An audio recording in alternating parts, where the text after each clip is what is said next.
Gaza का अस्पताल छोड़कर अचानक भागे इजरायली सैनिक। वो इजरायली फौज जो लगातार दावे कर रही थी, अभी तो एक छोटा सा ऑपरेशन किया है। This was just a minor operation on Al Shifa hospital, Gaza का सबसे बड़ा हॉस्पिटल। ये कहना था इजरायली डिफेंस फोर्स का कि एक छोटा सा ऑपरेशन है। कुछ दर्जन इजरायली कमांडो अंदर घुसेंगे, सर्च करेंगे हॉस्टेजेस को, सर्च करेंगे हमास के लड़ाकों को, उनको एलिमिनेट करेंगे और बिना किसी को नुकसान पहुंचाए वहां से बाहर आ जाएंगे। और उसके बाद एक और सघन ऑपरेशन होगा। दोस्तों, अचानक आईडीएफ ने अल शिफा की प्रेमाइसिस को ऑलमोस्ट छोड़ दिया और उस ऑपरेशन का कोई भी मेजर ऑपरेशन या कंक्लूडिंग ऑपरेशन नहीं करने वाली है इजरायली फौज। तो आखिर ऐसा क्या हुआ इस हॉस्पिटल के अंदर कि इनको छोड़कर भागना पड़ा इजरायली फौज को? दोस्तों, सबूत के नाम पर याद रखेगा आरोप क्या लगाए इजरायली फौज ने कि अल शिफा हॉस्पिटल के नीचे पूरा कमांड एंड कंट्रोल सेंटर मौजूद है हमास का। और उसके बाद उन्होंने सबूत जो दिए वो ना काफी सारे हैं दोस्तों। आप देखकर आप खुद ही समझिए क्या बताएं उन्होंने, क्या दिखाया उन्होंने, क्या सबूत दिए। उन्होंने सबूत दिए कि कुछ मिलिट्री कॉस्ट्यूम्स जो हमास के लड़ाकों के लगते हैं, कुछ ऐसे बैग्स जिसमें हथियार रखे जा सकते हैं, कुछ हथियारों को शो किया गया और वहां पर भी बहुत ही संदिग्ध चीज दिखाई गई।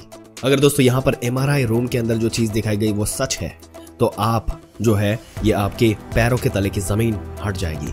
एमआरआई रूम के अंदर एमआरआई मशीन के पीछे उन्होंने काफी सारे हथियारों को दिखाया। आप जरा यहाँ पर देखिए, एमआरआई रूम एक ऐसी जगह होती है हॉस्पिटल के अंदर जिसमें लगातार पेशेंट और मरीजों को यहाँ पर लाया जाता है, जो खुद WHO ने कहा कि 28 से 22 जो जगह है वो फंक्शनल थे। उनके ऊपर या तो हमला हो गया या वहां पर फ्यूल खत्म हो गया या फिर कोई दिक्कत हो गई जिसके चलते वो ऑपरेशनल नहीं थे। और अल शिफा हॉस्पिटल गाजा का सबसे इंपॉर्टेंट हॉस्पिटल, सबसे बड़ा हॉस्पिटल, तो ऐसे में उसकी एमआरआई मशीन का यूसेज ज्यादा होगा। ये तो यहाँ पर ऑब्वियस सी बात हो गई है कि नहीं। और डेफिनेटली वहां क्राउड ज्यादा होगा, ज्यादा पेशेंट होंगे वहां पर, और ऐसे कंडीशन में एमआरआई फंक्शनिंग होगी। लेकिन सोचिए दोस्तों, ये एमआरआई मशीन वो रूम होती है जहां मैग्नेटिक रेजोनेंस की मैचिंग की जाती है। इंसानी शरीर की एक ऐसी कंडीशन, एक छोटा सा मेटल इम्प्लांट भी हो, और सोच कर देखिए कि एक छोटा सा मेटल का जो इम्प्लांटेशन अगर दांत के अंदर, जैसे दांत अगर ऐसे मेटल का हो या फिर मेटल लेयरिंग का हो, यानी किसी का डेंटल इम्प्लांटेशन हुआ हो, तो वो भी अंदर नहीं जा सकता, परमिट नहीं किया जा सकता उसको एमआरआई मशीन के अंदर या फिर ये रूम के अंदर जाने के लिए। और वहां पर इजरायली फौज ने वो हथियार दिखाए।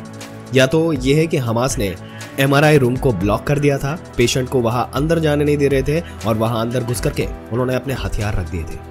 ये एक थियरी हो सकती है। थियरी नंबर 2 ये हो सकती है कि भैया इतना लोड वहां पर था पेशेंट का, तो डेफिनेटली एमआरआई रूम चालू होना चाहिए। वहां पर ये पहुंचे और उन्होंने प्लांट कर दिया होगा। दोस्तों, यहाँ पर हम किसी भी बात को कंफर्म नहीं कह सकते, बट ये थियरी जरूर है, इन पर सोचना जरूरी है। आप सोच कर देखिए, अगर हमास वहां मौजूद होकर भी वहां के आम लोगों को मेडिकल फैसिलिटी इस्तेमाल करने नहीं दे रहा था, तो ऐसी कंडीशन में क्या फिलिस्तीनी हमास को एक्सेप्ट करेंगे? क्या उसका विरोध नहीं करेंगे? वो खुद उनकी टारगेट्स, उनके सुरंग, उनके ठिकानों का पता नहीं बता देंगे आईडीएफ को? जरा सोच कर देखिए, ये उनके अगेंस्ट जाएगा, राइट? अगर हमास ऐसा करता तो उसने ब्लॉक कर दिया एमआरआई रूम और बोला होगा कि यहां से निकलो, गाजा वाले जो लोग हैं यहां से जाओ और हमें यहां पर रहना पड़ेगा, हम यहां पर रुकेंगे, हमारे हथियार यहां पर आएंगे, ये ऑपरेशन नहीं हो पाएगा, यहां पर एमआरआई नहीं चलेगा। ऐसी दूसरी थियरी कहती है। ऐसा अगर हमास के लोगों ने यहां पर किया होता तो क्या जो गाजा के सिविलियंस है उन्होंने सपोर्ट किया होता हमास को? क्या उनके खिलाफ नहीं गए होते? भले पहले उनका जो सामने जो आते हैं तो उन्होंने वहां पे अगेंस्ट नहीं गए होंगे, लेकिन उनकी पीठ के पीछे वो आईडीएफ के सैनिक को बता सकते थे उनका ठिकाना कहाँ है, कहाँ से आए थे, कहाँ ये सारी चीजें रखते हैं।